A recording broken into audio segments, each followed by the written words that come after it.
Welcome to Fans Fight Back on PitchBoxing, very special one where we're going to look over the boxing match that polarizes the sport. You either love it or you hate it. It's pay-per-view or it absolutely shouldn't even be occurring. Jake Paul versus Tommy Fury with a good friend of mine, Max Williams. How are you, Max? Good, mate. How are you?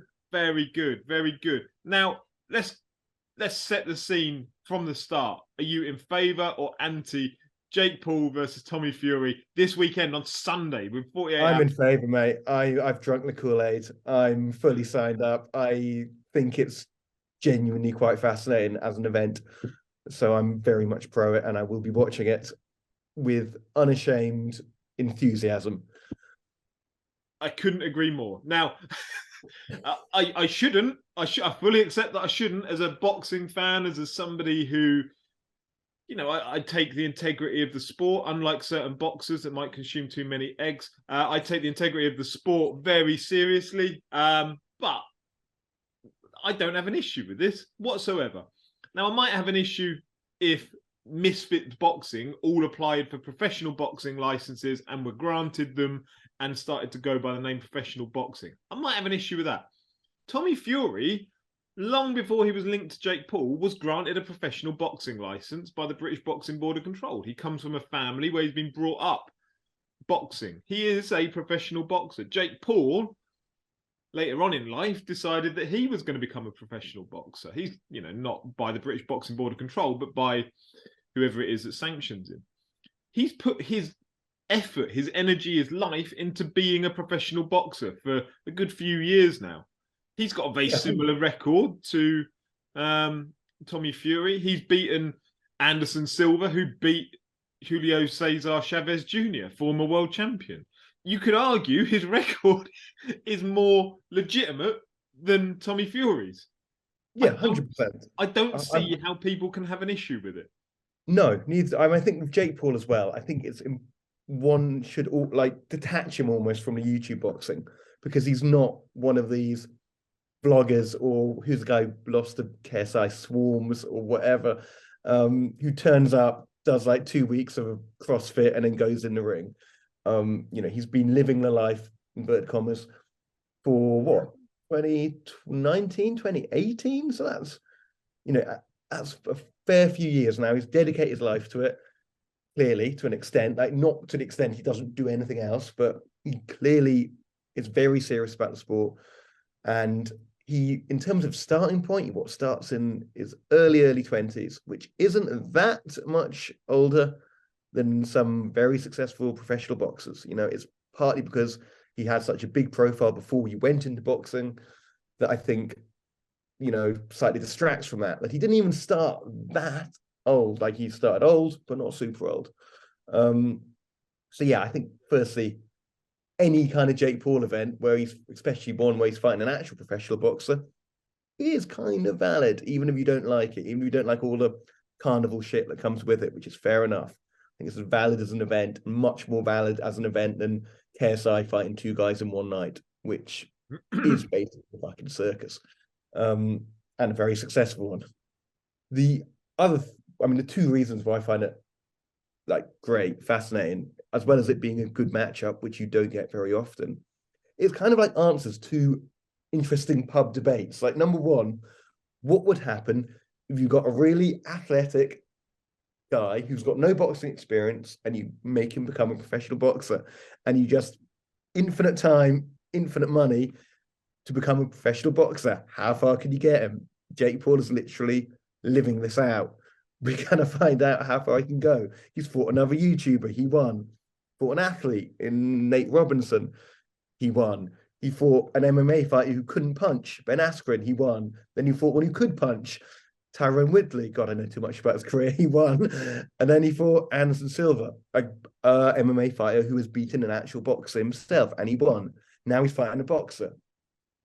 How far will that go? I don't know. We're going to find out. I find it quite fascinating, just as like a little experiment. And the other interesting thing is, what is it better preparation to fight guys with a combined record of 5 and 300, like Tommy's done, or fight guys who aren't boxers but are coming to try and win? I think every one of Jake Paul's opponents has probably stepped in that ring with the intention of beating him and thinking they can beat him. I don't think any of Tommy's have in the slightest. Which is better preparation? Fuck knows. I don't know.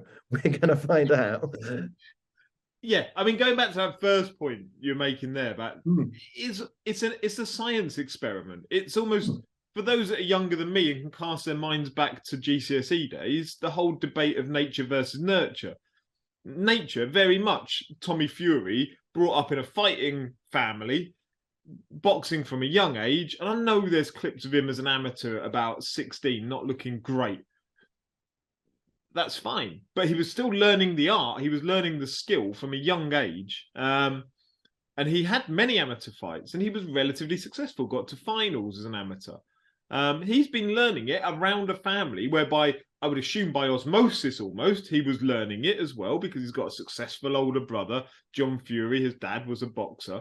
It's that nature versus nurture, as you say. Somebody who's got unlimited resources, who can dedicate his life to it, who can afford the best possible training camps, to be around the best possible people. He's got BJ Flores as a coach, former world title challenger. You know, BJ Flores is no mug in terms of what he'll be teaching Jake Paul. And what is this? Maybe his 7th fight, 8th fight, Jake Paul? I think it's his 8th again. I mean, there was one, I think he started with a YouTuber. And then I think ever since then, he's been fighting athletes. And it's easy to forget. Like when he fought the Nate Robinson, who I think is a basketball player. He is, yeah. He was like, a lot of people thought Nate Robinson's going to win because he's a professional athlete. You know, people just assumed a professional athlete is just going to have too much for someone who isn't. Now you've probably got to say Jake Paul is, because it's been a few more years. But you know, every single fight, I think people have thought he might lose.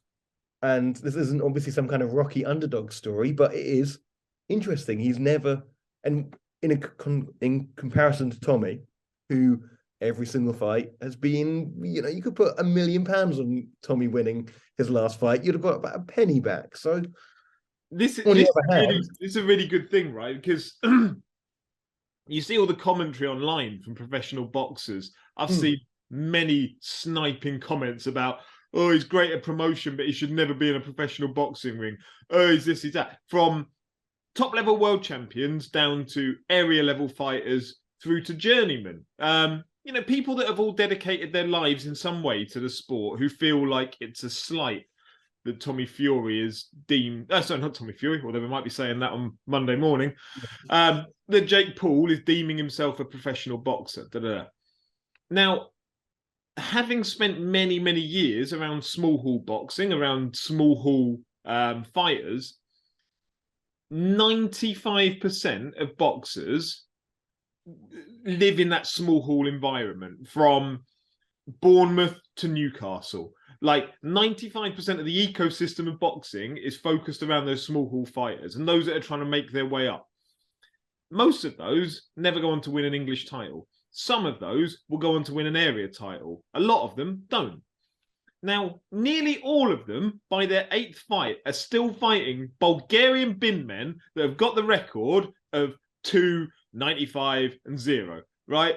Nearly all of them. So for them to be calling out a boxer in Jake Paul, who is taking on his peer, essentially, his peer in terms of professional records, professional accomplishments, in only his, 8th, 9th fight, very few boxers do that. Many of them go up to 10 fights just fighting journeymen that aren't turning up to win. I find it remarkable that there are the balls on certain fighters out there that you see online criticizing this. Criticize it as a pay-per-view fight, fine. You can separate that from him fighting Tommy Fury. The fact that it's pay-per-view is a commercial decision. It's nothing to do with the integrity of the sport. It's nothing to do with any of that. It's the fact that they're two big profiles. Yeah, I think what it's done a bit is it's sort of like shattered this idea that there's a kind of, you have boxers and you then have humans, and like it's something you get pushed all the time. And in fairness, there's a little bit of truth to it, in the sense that you watch these shows, you're like, You know, you and me wouldn't understand what a boxer's going through. And in one sense, yes, of course we fucking wouldn't. But also, it's not like they're sort of chosen like, from birth. They're not like God doesn't come down and like write an X on their forehead and be like, he shall go forth and box and, you know, never fucking know pain or fear or whatever. Like, you know, it's not, they are humans who have a job, which they're very good at and they dedicate their life to. But in the same way, if someone, you know, wanted to come and do your job and dedicate their life to that, you know, after a few years, they would get okay at it. Same, I mean, again, let's also not forget Jake Paul. I think he was like a junior college wrestling Yeah, he champion. was. Brother Logan's done a WWE. Like these guys are naturally very good athletes. It's not like me, for example, or you, as just have just sort of gone into the ring. So it's a little bit of a, you know, it's a very favorable experiment for like normal humans. But Yeah, they took the top of the food chain of they normal. took the absolute top of the food chain that was available, that wasn't that, yeah, who weren't competing. But you know, they weren't boxers, and they've certainly with Jake, he is quite clearly sort of broken through at a level that is not good, but not bad. Like I think Eddie Hearn actually said it quite well when he did an interview. He said, "You're an average boxer, and that's a compliment." Like, you know, and that Yeah, is a compliment. He's an average boxer, and that's a compliment, man. Like that's pretty fucking impressive to be an average boxer. yeah. But, I mean, I go back a fair few years, and I won't say the two people's names because it's unfair. They had a phenomenal fight at York Hall on a Goodwin boxing show. It was so much fun. It was chaos. Um, Two lads that were at similar points of their career. It's not entirely dissimilar to this on Sunday night. You know, they were both kind of young. I think they were probably undefeated at the time. The fight was chaos. One of the most enjoyable fights I've ever been to live. And I was chatting afterwards with the matchmaker about it, and he was like, neither of them are very good. But he said, ultimately, two donkeys make a derby, right? So if you can put two lads in that may never, ever be world champions, that's fine. If they're both got a ceiling that's about the same, put them in together and you might get a decent fight out of it, which is kind of exactly how I feel about this. I know Jake Paul talks, I'm going to guess facetiously, about becoming a world champion. He talks about he's going to go on. The WBC have said they'll rank him, which will be within their I top know. 50. It won't be within their top 10, I'm sure. But that was almost like a trolling move. That It was brilliant. It was brilliant. These were losing their shit online. It made it sound like they were basically saying beat Tommy Fury, and you're going to have a pop at Canelo or whatever weight he fights at. Was he light heavyweight? Not Yeah, even well, I think they're fighting at 210 pounds. Or like they're talk of him being a cruiserweight, essentially, is what he was cruiserweight. Got you. So which is like Makabu. Makabu, who's fighting, he's defending his world title on the undercard of this against Manu Jack. I know that's, I mean, they're fucking mad old cards. And what I do find mad about these undercards they put together is that they seem to not. There are certain types of boxers you think would do really well on these undercards, like Adam Azim, who we both interviewed recently. You stuck him on that undercard, and you assume there's quite a few eyeballs watching it who aren't big boxing fans. And you saw Adam Azim like demolish someone, although admittedly he didn't in his last fight, but still maybe you could have done. You think I'll put eyeballs into the sport, like someone young, good looking, and exciting. And instead, they've got like two mid-30s. I mean, it could be quite an exciting fight, but I just can't believe Badu Jack's going to become like the next sort of breakout star. Yeah, it's two people that have a very limited future in front of them, rather than somebody. Weird. You know, I don't know who Most Valuable Promotions Jake Paul's lot have got on their stable. I know they've got a couple of ladies and such like, but yeah. I think did Prograis fight on one of their cards? Could be wrong. I don't know. I know he was signed to Pro Bellum, RIP, but I don't know what's going on now. If someone like fight one of them did, I'll have to check. But yeah, the whole concept of we're gonna rank Jake Paul if he wins. We're not gonna rank Tommy Fury if he wins, despite the fact Tommy Fury's got a brother who's literally the heavyweight champion of the world.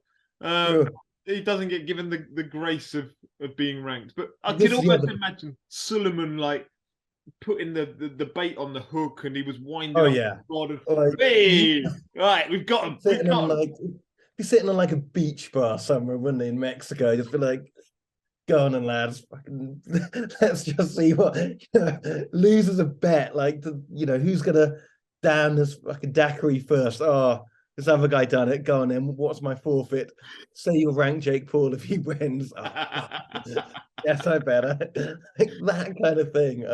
It's almost, but it's so obviously like trolling. It's kind of like, yeah, I don't know.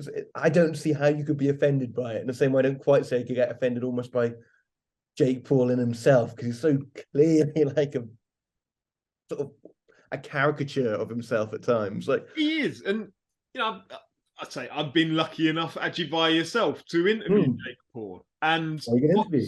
what's very, very clear about Jake Paul is that there's Jake Paul, the guy that can record an incredible promo about this fight. The one he did the other day, I don't know if you saw it, where it's just him into his camera. Yeah, into the camera, like I'm Tommy Fury's head off. I'm gonna break your fucking face, Tommy, whatever. Yeah. Yeah, and he was saying about his spiritual engagements and all this stuff. There's that Jake Paul, and then there's the one where you go, right, Jake, I'm not talking to you about your next fight. I'm just going to talk to you about your kind of strategy around how you build yourself. And he's like, right, drop the facade. I'm just going to talk to you as Jake Paul. And that Jake Paul is an incredibly well thought out, intelligent man. That undoubtedly feeds into the other version of Jake Paul that we see, and the reason why he's a multi-millionaire who's exploiting boxing, frankly, for his own benefit. Well, fun enough, I'll see you a Jake Paul. I can raise you a Logan Paul, who I interviewed a couple of years ago, and yeah, he was one of the most intelligent people I've ever interviewed, and also one of the most sort of self-aware, which you would not expect. But he was very self-aware. He was very aware about how people perceived him, and what made things work and what made things didn't work online. And you do not. I'm sure Jake is cut from the same cloth. I mean, he obviously is. They're brothers. Like, there's no, they know what they're doing. They really do. I mean, to what extent?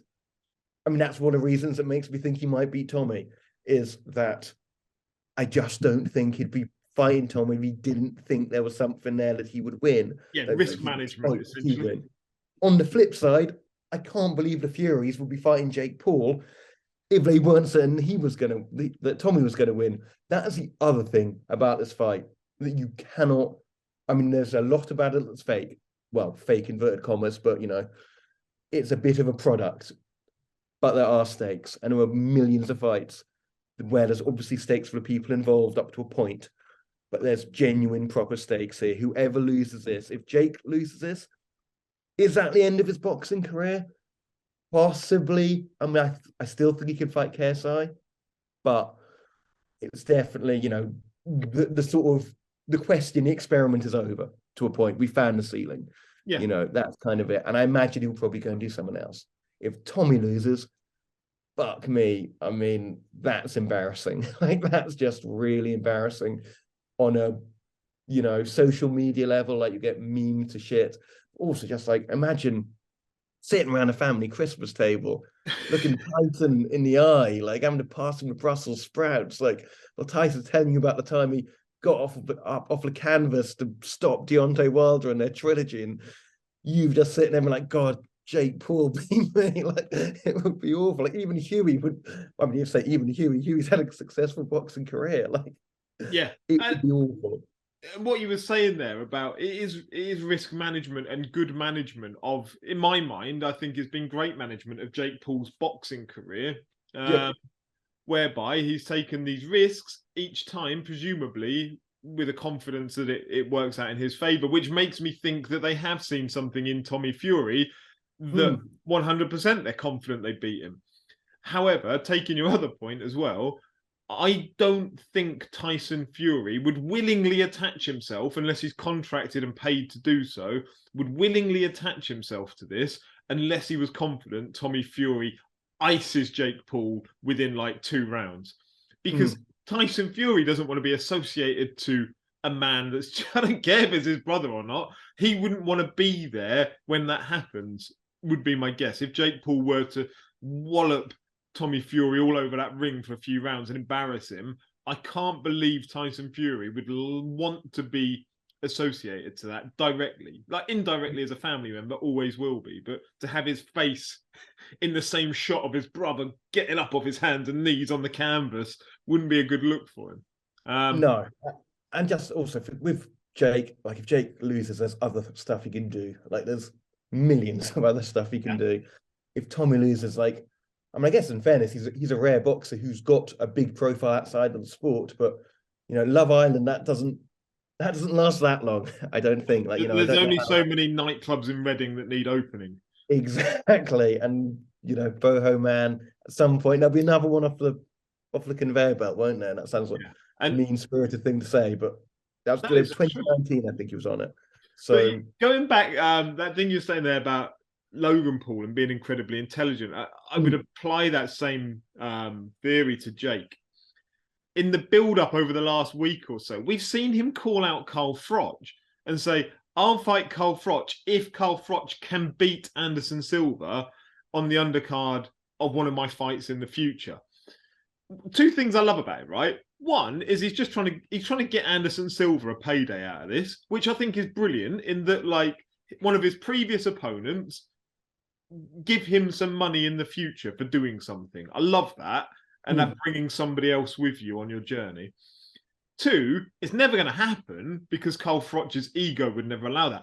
But the fact that Carl Froch bit and did his own video going, Jake Paul, I'm not fighting on the undercard. I'll put your head into orbit. Quite strange for a flat earther. But I'll put your head into orbit, blah, blah, blah. When you look at the stats around that video has been viewed about 4 million times. Yeah, I mean, I last checked it 2 days ago, and it had 1 million. It'd been up for like 4 hours. Yeah, so like it's a good video. In fairness to Carl, like he does. Oh, it's brilliant. I love Watch, and I love the fact that he bit on it. But when you talk about fight promotion, there is no better person at doing it than Jake Paul. No, it's amazing. In the lead up to a fight, he says, right, once I've beaten this bloke, I want Carl Froch. You prompt Carl Froch, you massage his ego / hit enough of a nerve that you make Carl Froch do a video that gets viewed millions of times. And now millions of people know about your fight that's going ahead on Sunday. Like, what better way of promotion can you get? And what's also brilliant at is building a sort of narrative. So like, kind of what's next. Like so many fights, they sort of exist in a bit of a vacuum. And it's like, obviously, really, I mean, Hearn's very good at this, I will say. So, this is we're going to win this one, and it's going to be X after this, and that's going to be the big one. You have people buying in, not just for the fight, but for the next fight. Yeah, and the journey. Really good at the journey, exactly. And Jake's already sort of got that. Yeah, you've got people talking about Carl Froch. Won't happen, but people are talking about it. He's going to fight KSI next. I mean, almost certainly. It seems very likely he will possibly win or lose. Certainly win. I think that fight will happen. Or Nate Diaz. There's obvious future opponents. How long it will last? I mean, that's interesting actually. In some ways, the question what happens to the loser is quite straightforward. I would say, like the loser probably stops boxing. What does a winner do is the question, because does Jake, I mean, at some point, Jake will hit a point where, someone's going to be battling him, and he's not going to get many boxers like Tommy, who's a really just brilliant natural fit. Like they are very good foils to each other. And Tommy Fury, like this is quite likely going to be the biggest ever fight of his career. Let's be honest, Yeah. And depending how good he is, who knows? But by people who know more and with much better eyes than me, say that he looks like a sort of decent national potential, might win a British belt kind of thing, which is no bad level to be at, of course, but you're not going to be fighting on BT Sport pay-per-view. No, it's true. And I think we're going to wrap it up in a sec, but the one thing that needs to not be overlooked during the whole process of this, the whole reason this is happening is because Really Nice Derek on Twitter made up some viewership figures 18 months ago that prompted Tyson Fury and prompted Jake Paul and prompted Tommy Fury, and that's the genesis of why this fight is It's happening on amazing. Sunday. What was So like shout out, 10 really nice job. million? It was like 10 million views, wasn't it? I remember that tweet. It Brilliant. was ridiculous. It was ridiculous. So shout out, really nice, Derek. He is the genesis of this. Whether you like it, whether you hate it, Dell is the genesis of this. So before we finish, obviously, I can see we've got what 3 minutes left. Let's do. You got to do a prediction, Martin. Yeah. I'll let you go first. Jake Paul knockout. Why? Let's have a little bit of justification behind that. I haven't got any justification. How can I justify that? I just think going back to that whole risk management, career management, I don't think I'm confident enough that they've seen something that says we should do this fight. Fair. How about you? Mate, I could keep going back and forth. Very much like you, I think that he's been so well managed. However, I do think he may have drunk the Kool-Aid a bit much. I do wonder whether or not he's just started to actually believe the own hype, happens to fucking everyone. And I also think Tommy Fury might be a bit better than people think he is, because he gets judged on Tyson. Like, people look at him like, oh, he's not as good as Tyson. Of course he fucking isn't. He's not as good as Huey, probably. But you don't need to be that good. And I think Tommy by knockout in about 4 or 5, but I think it will be a chastening experience. But it would not amaze me. It will not amaze me if Jake won. But just for the sake of argument, I'm going Tommy knockout round 4, maybe.